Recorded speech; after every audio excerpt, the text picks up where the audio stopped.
Ladies and gentlemen, this is the hour, the Stephen hour, and today we will be reviewing one of the greatest Bond films ever, my personal favorite. In the series of 007 movie reviews, we'll be doing 1969's On Her Majesty's Secret Service. Now, this is my favorite Bond film of them all, so this is going to be probably one of the longest videos I'll ever be doing, because I absolutely love this film. But of course, before we do that, we need to get through to the background. Now, On Her Majesty's Secret Service, the novel, is often claimed by fans as one of the greatest Bond novels ever, and is considered to be the greatest. Now, to how this film came to be is actually very interesting. First off, they actually planned to do this way back in 1967, but the filming location at that time just didn't match. And the idea was to follow Thunderball in order to keep coherent with the trilogy. However, this didn't happen, and they did You Only Live Twice. I find this funny, considering they literally adapted the novels and even the short stories later on in the series, just completely out of order. So with that, not only were they going to do arguably one of the fans called the greatest Bond book, but they had a big problem at the time. Who's going to be our star? You see, by this point in the series, Sean Connery had finally dropped out. He was done with the role. He wanted to move on. So the question was, who was going to play him? And notable names popped up, such as Timothy Dalton, who actually declined the role because he felt he was too young for the part. Believe it or not, Adam West from Batman 66 was actually considered for the role, but he declined, feeling that Bond should remain British and nothing else. So, and even Roger Moore was doing projects at the time, so couldn't do it. So, when you listen to this, and you would be shocked to find out that they cast an unknown Australian male model to portray James Bond. Now, I want to say this, how he got the role in the story that George Lazenby would tell is absolutely funny. And again, I give him credit for that, And I like the George Lazenby persona, from interviews and that. So I can't exactly fault him for that. And of course, heads up, this will be his first and only Bond film that George Lazenby would do. Overall, and not just that, but at this point they also needed a director, and they got Peter Hunt, who had actually been the editor on several Bond films and the second unit director, I believe it was, on You Only Live Twice. So with that, the series had an unknown actor to play Bond, and an ambitious director who planned to make his mark on the series and make it really grand and ambitious. But also, they were adapting the series' most famous novel. And also, this film is one of the most faithful adaptations of Ian Fleming's James Bond, or at least the novel. So the question is, how did it go? Well, like I said, this is my favorite, but let's get into the plot. Well, first we need to get to the cast. Now, of course, like I said, James Bond in this film is portrayed by George Lazenby, and the Bond girl here is portrayed by the late, great Diana Rigg as Tracy. Now, she passed away at some point last week, so first off, condolences to the Rigg family. Sorry for, this is one of my favorite Bond girls. This is my #1 favorite, so in her honor, I want to just say thank you for not just on behalf of her family for not just this fine woman's great performance, but overall her entire career. I've been following her with many projects she's done. She's absolutely amazing, and I am very upset that she's passed away. And hopefully, she's up in heaven. God bless. Also, here we have, in my opinion, my favorite interpretation of Blofeld, portrayed by Telly Savalas, known for Kojak and other notable projects, other movies, TV appearances. I just liked how Telly Savalas' Blofeld is very different to Donald Pleasance, and I don't think that was the right way to go. Don't copy, try and be different. And also, he is just very different overall. And I will get to that more in the review. Here we have one of the greatest Bond allies, Draco, played by Gabriel Ferresti. Hopefully that's pronounced right, and sorry if it's been pronounced wrong. Basically, this is pretty much Bond's version of The Godfather, a crime boss, and Tracy's father. We also have the character of Uma Bunt, portrayed by Isabelle Steppert, and is basically, people like to consider her as another Rosa Klebb, and I do see that, but I feel she has so much character that the role manages to be different, and it's not like we had with Helga with a Volpe 2.0. I really feel that she manages to do it this version of Uma Bunt is completely different to Rosa Klebb, and she's a bit more humorous. She has a German accent compared to a Russian, and also I just like how she is just I don't know, she just has a likable presence in a way. Even though she's one of the villains, she has a likable presence. Here we also have what is known as Blofeld's Angels of Death. Basically, all these hot, beautiful women who live up in Piz Gloria. And they're basically just there for eye candy, you know. We also here have Gunther, basically the Bond henchman, who is portrayed by Yuri Borinko. Sorry if these names are being pronounced wrong, but basically that's it. He's just essentially supposed to be the film's chief henchman, but he's just really bland. And honestly, I just wish the henchman could have been a little bit more colorful. That's what I would have loved. But, you know, he's just a minor role, to be honest, and probably is just as easily forgettable. Here, of course, we have some of the usual, you know, MI6 staff. You know, Bernard Lee as M, Miss Lois Maxwell as Moneypenny, and Desmond Llewellyn as Q. And honestly, M and Moneypenny in here, I just feel for some reason have the better performance in this film than they have in the past 60s Bond film, which I find really weird. But also great at the same time.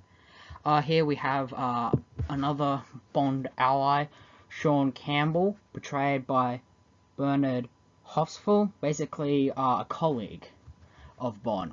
And here, of course, we have Draco's two henchmen, Chi-Chi and Tor. I believe the character is pronounced, now, sorry if I've pronounced it wrong, Torsanat,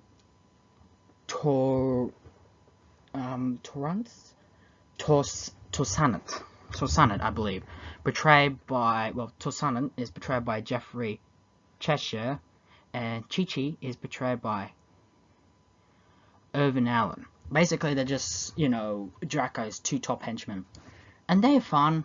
They're briefly on screen, but surprisingly, just because you have a small role doesn't mean you can't leave a big impression. And for some reason, these two just left an impression for me, which I find really weird. Weird that a small role can leave such an impression on me. You know, oh, I know this guy. I've seen this character, but I don't really catch the names. You know, you get that kind of thing. Anyway, that's really the main cast of importance for the film.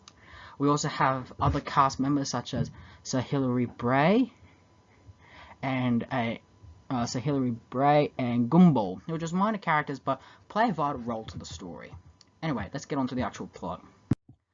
Automatically, this film begins off with the traditional gun barrel, but here we see something different. First off, it's not Sean Connery in the gun barrel, because he's no longer Bond, but here it's George Lazenby. And he does a different stance, and he notices this gun barrel itself just has a different feel. And that's because we're really in for something special, and that's what I really like about it. As soon as the gun barrel scene is over, we then cut to MI6, where M and Q are not just having a meeting, but are trying to find out where 007 is. And already, a bit of the plot is already explained to us, as number 11 is making ugly noises about an operation about a caper known as Operation Bedlam. So already we're really big. He then calls Moneypenny to find out where he is, but Miss Moneypenny keeps telling him, we don't know. And immediately wants to be informed personally when 007 is found. And here we get to what has become a staple of the Bond series. Every time there's a new actor in the role, you get a build-up, or at least, well, all of them except for one. But we get to him in a later video. And here we see a glimpse of him. He's smoking, he's driving an Aston Martin. They're not the DB5, a completely different version. And he's just giving glimpses. And I just like how it's being built up. He's in the shadows, he's smoking, and it's just all really interesting. And whilst he's driving, he gets passed by a red car driven by a redhead. The car then pulls over to what appears to be a beach, and she pops out. This Bond immediately does so, and opens up a compartment in the car, revealing the foldable rifle, where he gets the telescope and looks what she's doing. And she realizes what she's doing. She's taking her shoes off and she's walking into the ocean. He immediately believes she's going to commit suicide and quickly rushes into action. He drives down onto the beach, quickly gets out of the car, takes off his jacket, his hat, and bow tie and gun holster, and quickly runs to save her before she does kill herself. He does save her just in time and takes her to shore. Makes sure she's okay, and automatically gets off, makes his introduction. My name is Bond, James Bond.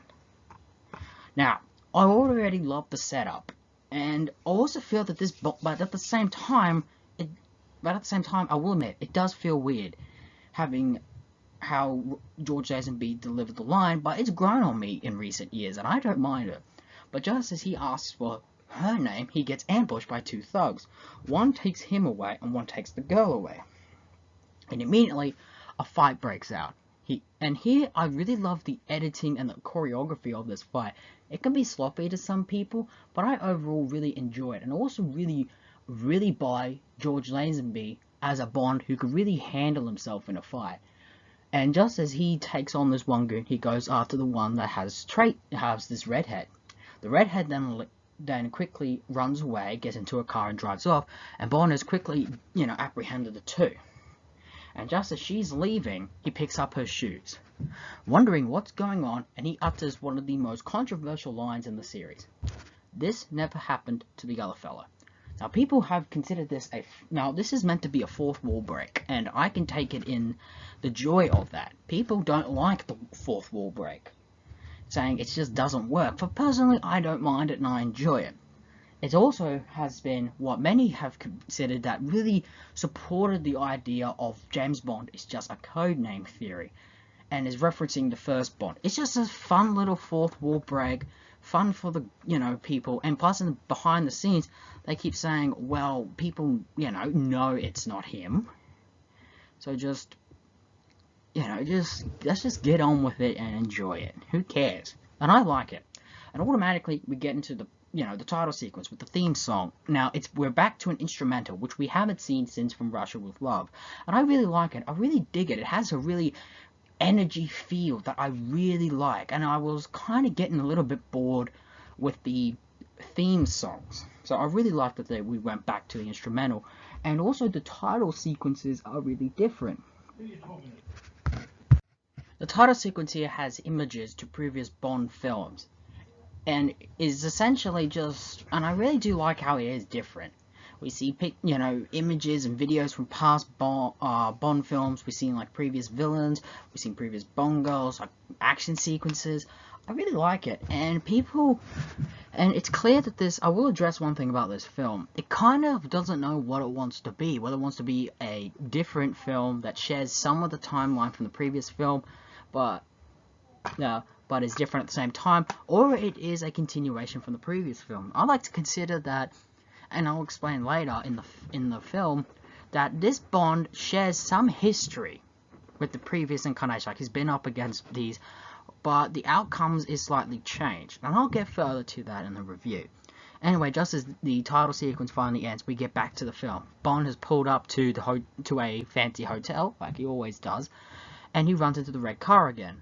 He then asks the hotel manager who was driving that red car, and he reveals that the driver is a Contessa Teresa Di Vincenzo. Now, Bond goes to his hotel room, and then the following night, he gets into his fancy tuxedo and goes down to the casino. And after playing a few rounds, he then runs into Tracy again, who tried to gamble, didn't pay off, and she has no money to pay. So what he ends up doing is saving her again by paying off her debt. And automatically the two get properly acquainted when they sit down at a table together.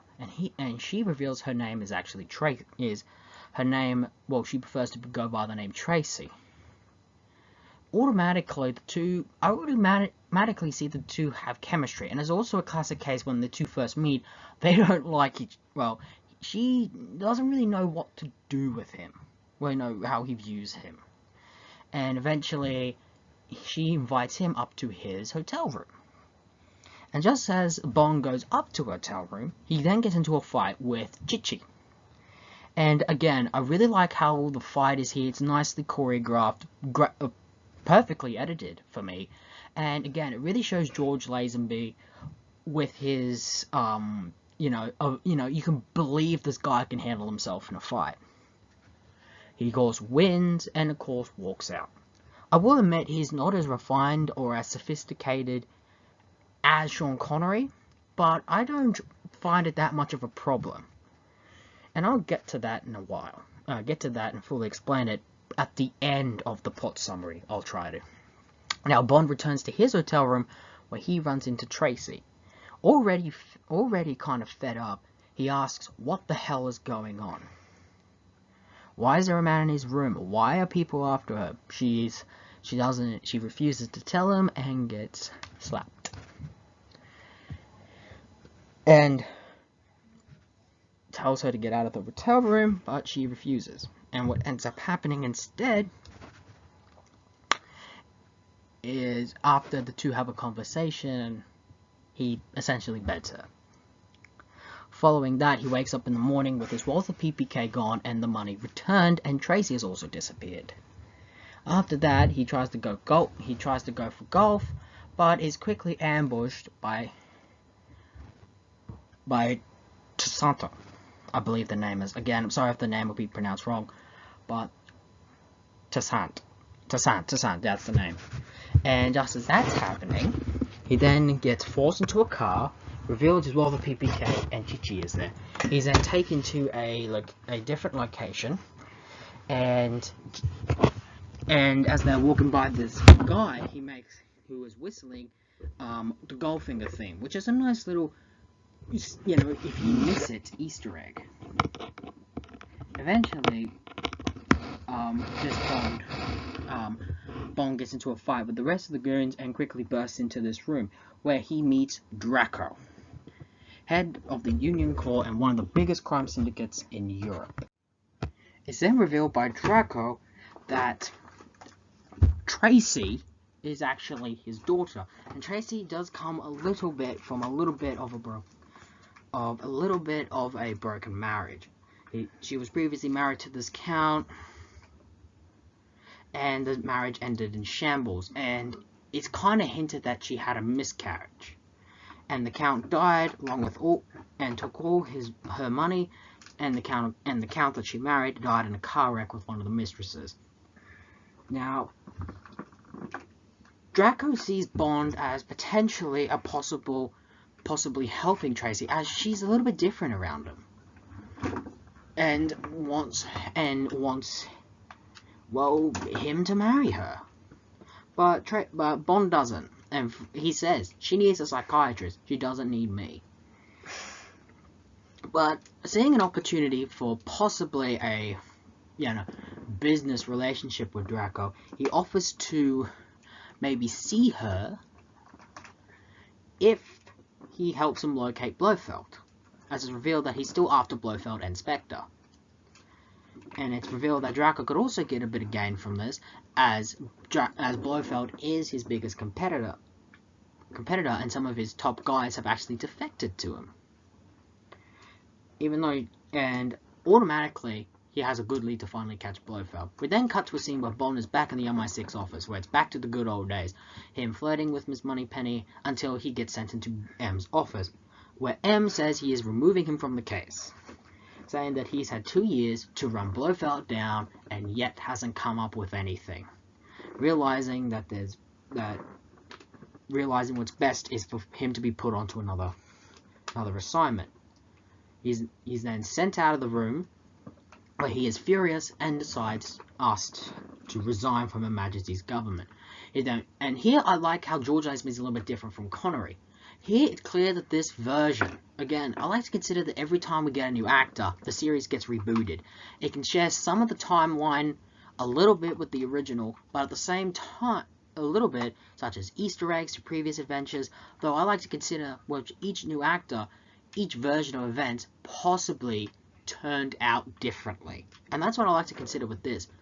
And this is supported when he goes to his office and he takes out certain mementos. Honey Rider's knife belt, Red Grant's watch, and of course the breathing apparatus from Thunderball. For me, it hints that this version shares a little bit of the timeline with Connery's Bond, but at the same time is completely different. And that's how I like to view it. Every time there's a new Bond, it's a completely different timeline with a completely different history. Not that this is all the same Bond up until the Daniel Craig reboot. I consider that each incarnation is different, and that's how I like to view it. And I personally find it views better that way. Now, or you could be saying that this guy is the same, which I guess you can, and if that's how you want to view it, go ahead, but I view it differently. Anyway, back to the proper plot. After that, he's then called into M's office, where the request is granted, but it's revealed that Miss Moneypenny changed it. Instead of resigned, he's given 2 weeks leave. He then leaves the office, and I just like the flirt that he does with Moneypenny before he leaves, and of course the call she gets from M thanking her for, changing the report. So again, I really just like that. It just shows just how much M really values Miss Moneypenny. And Lois Maxwell here and Bernard Lee just do a terrific job here. After that, we then go to a scene where it's revealed to be it's now Draco's birthday and Tracy has returned. He then runs into Bond and senses something's up. Now this is what I like Tracy. She is strong, beautiful, a little bit independent, and she does have quite a bit of brain. She knows something's up. And once she finds out that Bond has kind of Draco has kind of struck a deal with Bond in promising some information in return for, to marry Tracy. And she kind of gets upset at this because she feels that no one can properly truly love her. She then runs away upset, but just before that, she forces her father to reveal some information on Blofeld. And Draco says there's a possible connection with a lawyer named Gumbald. Upset, she runs away. Bond follows and comforts her, saying that although, yes, he was trying to use relationship with Draco to get a lead on Blofeld, that doesn't necessarily mean that it will that he doesn't care for her. He really does.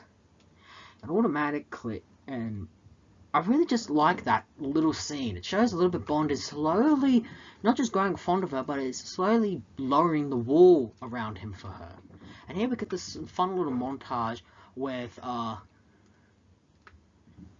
Louis Armstrong, I believe. Hopefully it is, and not the Louis Armstrong playing the song "We Have All the Time in the World." And here you can see that Bond and Tracy are really not falling for each other and relationship to grow.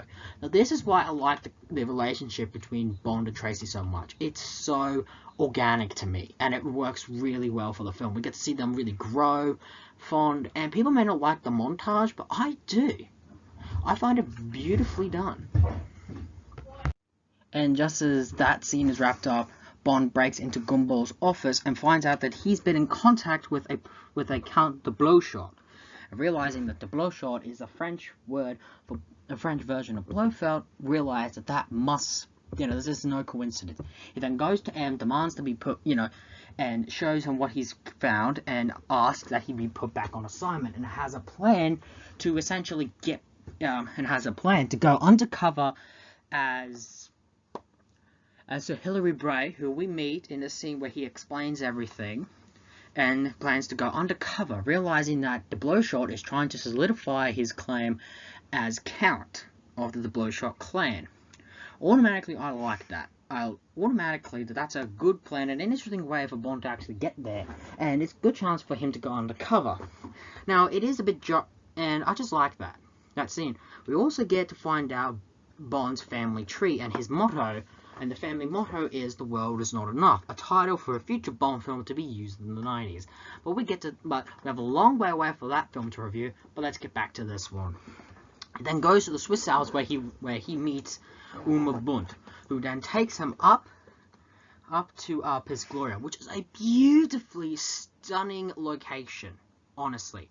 What I like about this film is stunningly beautiful, and the time in Switzerland, which I must admit, this part of the film would mostly take place in, I feel that it's just gorgeously viewed, and the sets, it's realistic, but surprisingly beautiful.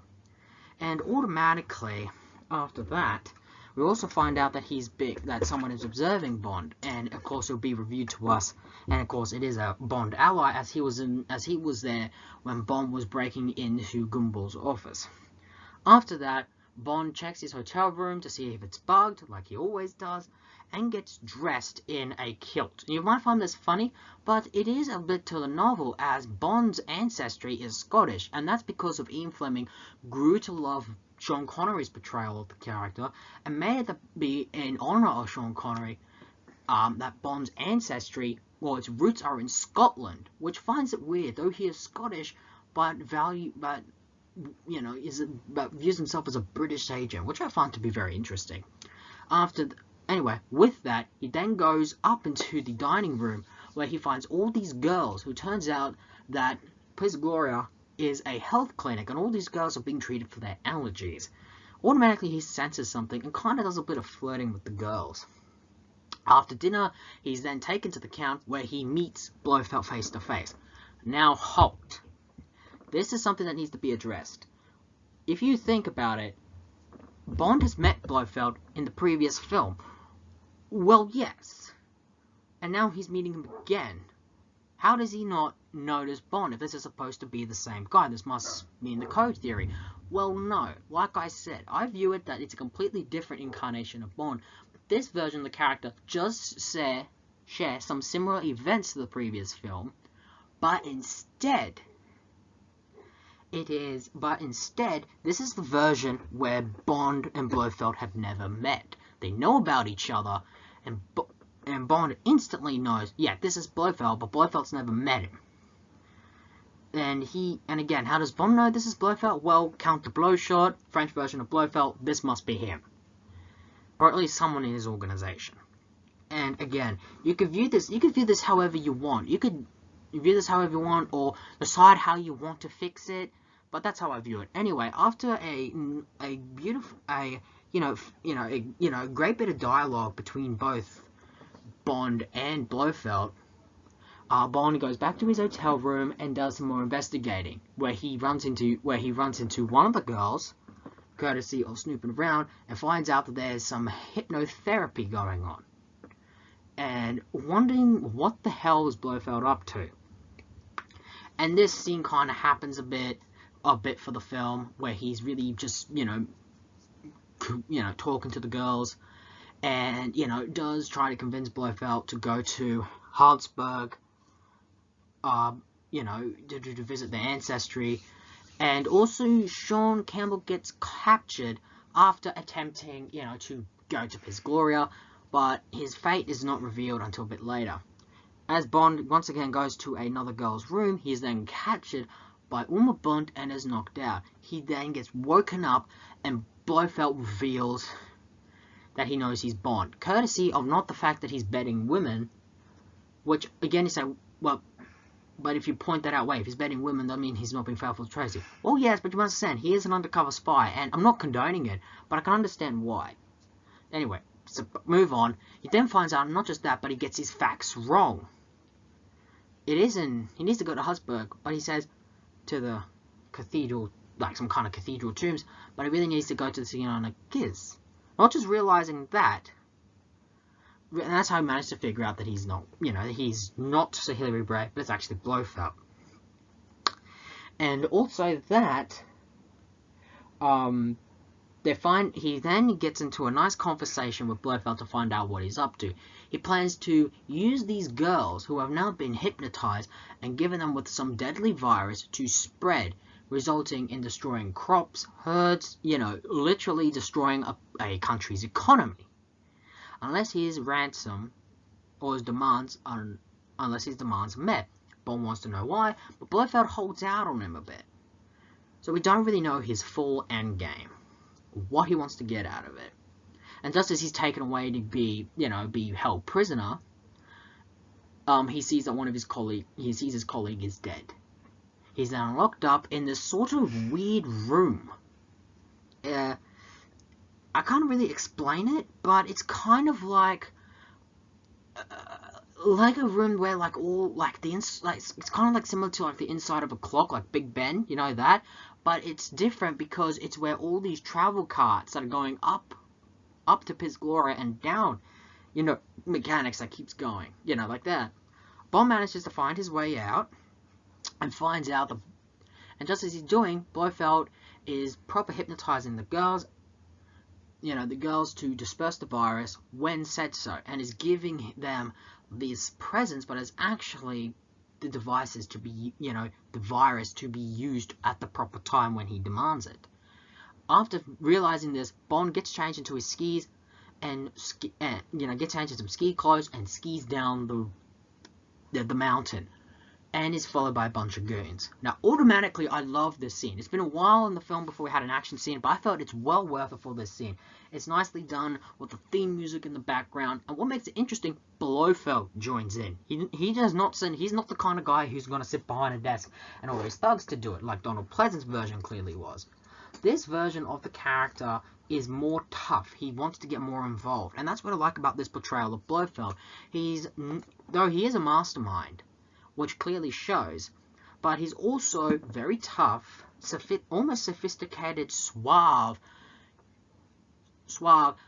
and has a bit of an ego. And that's what I like about it. This is perhaps a good version of having Blofeld to be colourful. He can have a bit of an ego, he can be suave and sophisticated, but he is tough. And this is a Blofeld you can buy that can go up to Bond hand-to-hand combat. And that's what I like about it. And Telly Savalas really pulls it off. During the ski, Bond escapes Blofeld and the majority of the goons and gets to a village. But Uma Bunt and a small group of goons are down there too. And automatically, Bond is slowly giving up, accepting that there's no way out, he's going to die. And just as that happens, guess who he runs into? Tracy. And with her help, they get into her car and they drive off, try to escape. But just as that happening, they are being chased by Uma Bunt and a group of goons. Now, this is what I like about this scene. We know that Bond is capable of this, but it's good to see that Tracy can also be capable in an action scene. And that's what I like about it. The theme music in the background, it's all nice, and of course, they escape Uma Bunt and the goons to a farmhouse. And this is one of the beautiful scenes in the film. Now, you can question George Lazenby being wooden in his delivery, and, in the one-liners, and a bit wooden in areas, but I really feel like in the most romantic elements, he really does an exceptional job. And here, this is where Bond, who's usually kind of a bachelor, finally does what no Bond has yet to do. At least, not in regards to for a mission case, but for real. He proposes marriage. Tracy accepts, and that you can really buy that Bond has really fallen in love with her. And she has really fallen in love with him. And it's a beautiful moment. And George Lazenby really does it. It ends on a little bit of a comedic note, but I really feel that really Tracy, Diana Rigg, and George Lazenby have the best chemistry with these two characters. And that's how that little scene ends. The next morning, Blofeld and his goons ambush the farmhouse, but Bond and her are gone and are skiing away. Blofeld and his goons eventually catch up to them, and Blofeld causes an avalanche, assumingly killing Bond, and he kidnaps Tracy. And Bond is really are both upset, conflicted, and angry. You can kind of see it. And I really just love the feel that George Lazenby's expressions give. We then cut to a scene where Bond is back at MI6, and it's revealed that what Blofeld wants is not just amnesty for his crimes, but his recognition as title to count, which makes it really colourful. No, he's not demanding millions of money, but he demands his title of count to be officiated, but at the same time his past crimes to be amnesty from. Automatically, I really find that is a really interesting thing, and it really does for me help show just how colourful this version of Blofeld is, in a good way. And of course, realizing and of course, Bond suggests that they should go and attack, but M says no, it's too risky. Automatically, I just like the scene between M and Bond. M is trying to kind of lighten up Bond, you know, considering he's just proposed marriage and all that, and really loves this girl. And Bond, obviously, you know why he wants to go. He wants to stop Blofeld, but wants to get Tracy back. But M says no. No, he can't. But realizing he's not going to get help from Her Majesty's Secret Service, ironic. Anyway, realizing that, he decides that the only way to get her is to get help from someone else. And good news for him, he has contacts outside of Her Majesty's government. He contacts Draco, and the two team up to take down Piz Gloria and bring her back. And to take down Piz Gloria, destroy Blofeld's operations, and get Tracy back. See, what they plan to do is get to Piz Gloria and destroy the transmission. That way, Blofeld can't transmission to the girls about the plan, about the plan to disperse the virus, but also get their locations. That way, the authorities can take them into custody and safely, get rid of the virus. Automatically, I just love how that's going. I like the idea of that. But here we also get to see just how good Tracy is. While she's in the company of Blofeld tries to use a bit of his charm, but also wants her to be his countess. Again, he's a little bit colourful, and I like that. I really do. But we also see just how strong and independent of a character Tracy is. And Diana Rigg just does this role magnificently, does this scene. Over the radio, they realize the helicopters are coming, and she knows that it's her father coming. Realizing this, she needs to get to higher ground. So she manipulates Blofeld to take her up, to the top, of the facility to see the sunset. And of course, Blofeld, with a bit of his ego, he buys into it. And just as this is happening, the helicopters attack. Gunfires everywhere, with the classic Bond theme song in the background. I find it absolutely great. And just as Blofeld makes his escape, all the goons are fighting Draco, Bond, and all of Draco's thugs. But also Tracy gets in on the fight. And you really can see just how really tough and independent this Bond girl is. And I find her, to be almost a better fighter than another Bond girl, Pussy Galore. And that's saying something, because Honor Blackman is a really capable fighter. But here I really buy this. Just as this is going, Tracy gets out of there along with Draco. They blow up the facility. They blow up the facility. Bond gets all the pictures to find the girls and gets into a fight with Blofeld. Now, this is kind of I even admit it's a bit silly. Just as Bond is chasing Blofeld, Blofeld tries to escape by going down a bobsled, and Bond follows. And the scene is fun, don't get me wrong, but I also find it's slightly a little bit chopped up weirdly. Anyway, Bond does win the fight and leaves Blofeld up in a tree with his neck, essentially kind of almost breaking. Almost, hinting that, seeing that he is supposedly meant to be killed. And after that, Bond has won the day. He's destroyed Piz Gloria, the transmission is gone, and they have locations for the women for the authorities to get and take away, and Tracy is saved.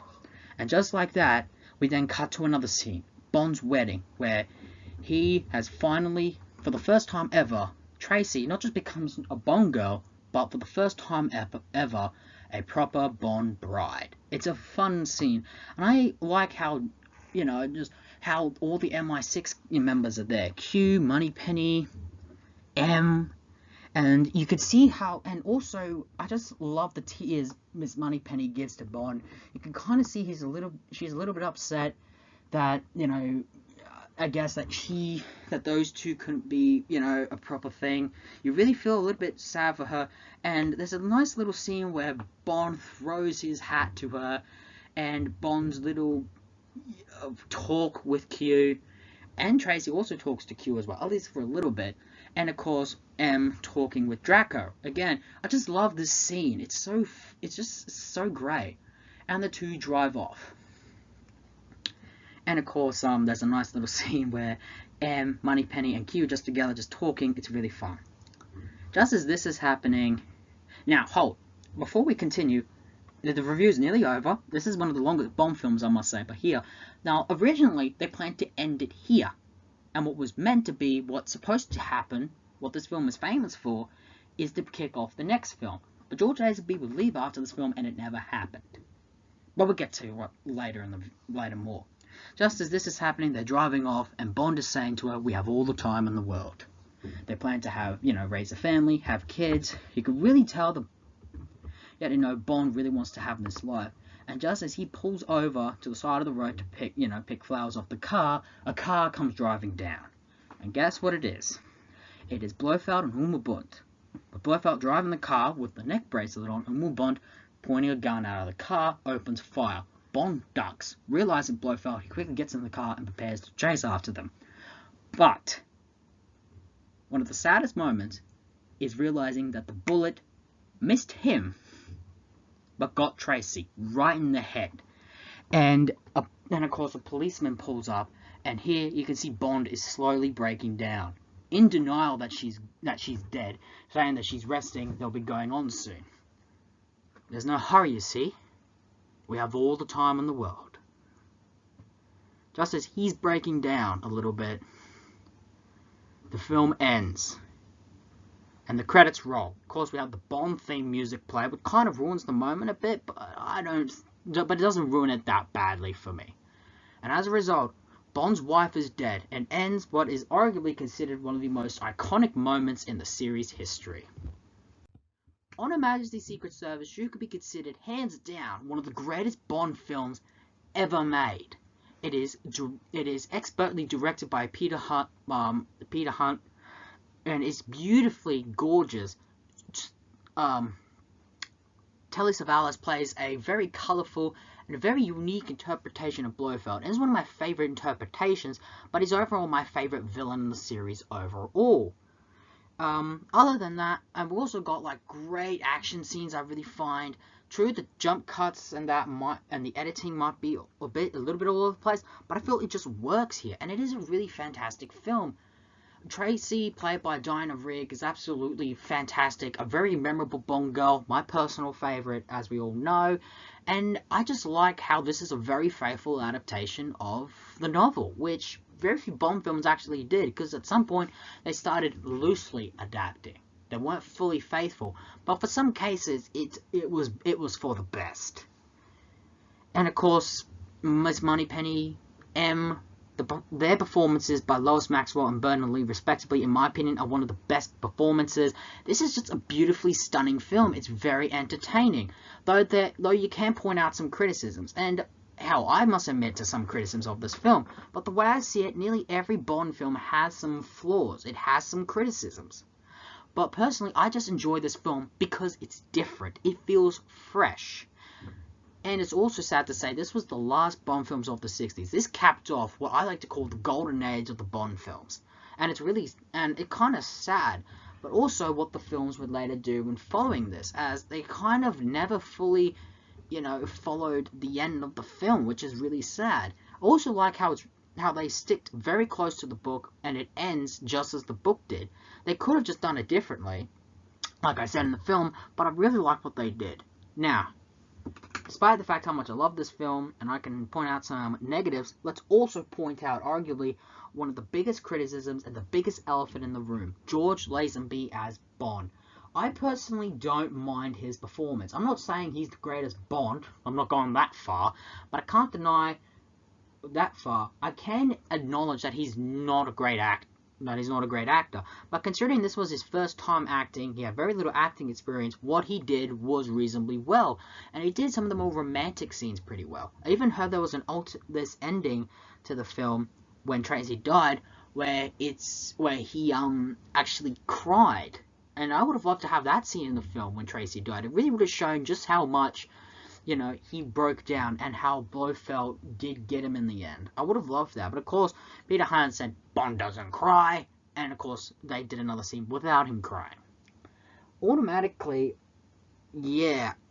And he is a bit wooden in places. But I really feel it was a good idea to have someone else's Bond. Because personally, now Sean Connery is considered the best Bond. And I have to agree, he is one of the best. But I can't exactly say that he would have been great for this film. I felt that the tone of his Bond just wouldn't work. And I like how this Bond is far more youthful. And for me, it was sold on me far better. And this really goes to prove to theaters, the Bond series, what happens when the series is at its best, when it really rolls the dice and they really put everything on the table. But sadly, it didn't really work. Now, this film didn't flop at the box office. It did reasonably well and was one of the highest grossing films of the year, but it didn't gross much money compared to the Connery films.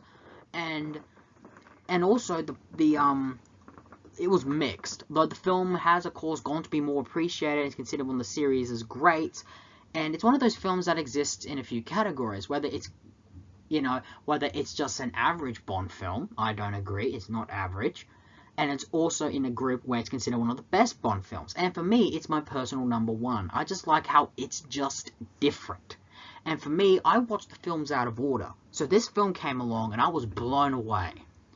And I didn't know about the controversies around it. How, this actor who played him only did it once and he was Australian. So I'm Australia, so, we got an Aussie to play a Bond. Oi, oi, oi. Hallelujah. But I can't exactly... But I can see why people have criticisms about it. But I feel that it's just unfounded. There is a lot of good things for this film. And it definitely should be up there as a series classic. And, yeah, there's so much. And when I watched it, I found out about the controversies, everything about the film afterwards. Yeah, I feel that this was a really great film, and it should be considered an absolute series classic. This is my favorite Bond film of all time. Does it have flaws? Yes.